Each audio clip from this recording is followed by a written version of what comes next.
All Bengal art society আয়োজিত হস্তাক্ষর রত্ন ও অঙ্কন রত্ন প্রতিযোগিতার বিজয়ীদের সংবর্ধনা জানালো শিল্পীতীর্থ শিক্ষানিকেতন।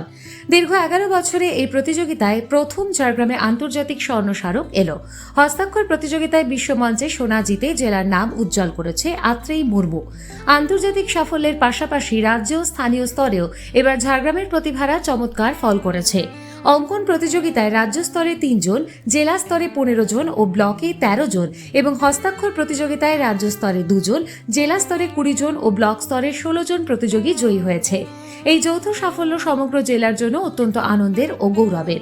বিগত 2016 থেকে আজকে 2026-এ এসে আমরা প্রথম ঝাড়গ্রামে একটা ইন্টারন্যাশনাল অ্যাওয়ার্ড পেয়েছি অল বেঙ্গল আর্ট সোসাইটি থেকে। তো মণিশঙ্কর স্যারের উদ্যোগে এবং সুখময় সৎপথী স্যারের উদ্যোগেই এই অনুষ্ঠানটি। আমি চাইবো এবং আশা করব যে আগামী বছর আমরা আরও কিছু ভালো করব এবং আমাদের জেলা থেকে আরও বেশি সংখ্যক ছাত্রছাত্রী পুরস্কারে পুরস্কৃত হবেন।